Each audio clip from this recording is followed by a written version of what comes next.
So we will talk about the history of the Danube in Vienna between 1500 and 1900. So wait a minute. So there used to be 5 major arms of the Danube. The Salzgries arm, the Wiener arm, the Fahnenstangenwasser, the Kaiserwasser, and the Floridsdorfer arm. And you can see them here on these maps. And if them were buried because of loss of water. So nowadays, 2 kind of exist in a kind of way. There were 2 major regulations. The reason for this was that the Danube had split into these numerous arms. There were recurring floods, and large parts of the suburbs on the Danube Canal and the Danube were affected.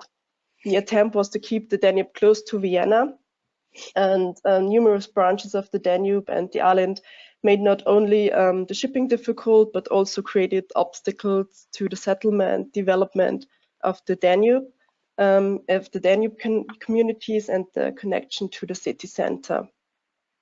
At the beginning of 1800, there was the idea of a connection of the arms by a stable bridge, so that there's improvement of shipping conditions and the elimination of flood hazards. But the regulation also had negative consequences for the urban planning. It caused a clear separation of the upper and the lower districts. You can see on the right side of the map. However, Alte Donau, the former main bed of the river, was designed into a recreation area. You can see this on the right map above the big blue river, the Danube. And it's made, you can go bathing, and there's a settlement of rowing clubs nowadays. And you can see a comparison between the first regulation and the second regulation of the Danube. After another major flood in the middle of the 20th century, there was the idea for a second regulation of the Danube. And so there was an island created between the 2 channels, which is called Danube Island or Donauinsel. It is around 20 kilometers long and 400 meters wide on average. And it's nowadays used for all the possibilities for a local recreation area. So you can go for a walk, you can go swimming, you can take a ride by bike there. And you can see a reconstruction of the flooding area in 1830. So if there weren't any actions undertaken, a lot of areas would be flooded nowadays. Now we'll talk about the use of the river. On this diagram, you can see for what kind of a use they use the water. Also, the water was as a material resource, or a lot of constructions were built back then. A lot of mills, mill streams, river beds. Yeah. This is the supply of the city by the water. We on this diagram we can see what was the level of the water back then or and now. For example, between 1783 and 1850, the shipping from appliances and everything was cheaper than the land transport. For example, from 1830, a lot of ships were operating on the Donau back then. Today, typical for the river is that are unpowered cargo ships, and they have something like 200. They're some kind of they're around 200 meters long and 22 meters wide, and the draft is around 2.7 meters. The next. Here we can see how the Danube and the new Danube actually was built.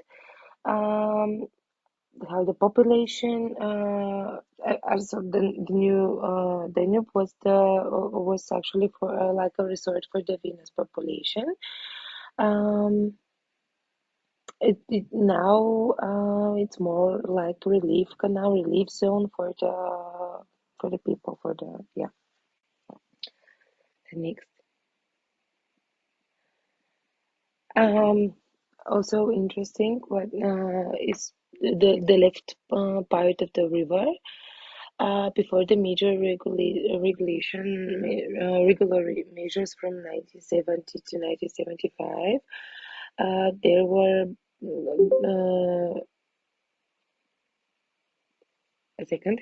Um, 39% of today's municipal area were massively shaped by the Danube.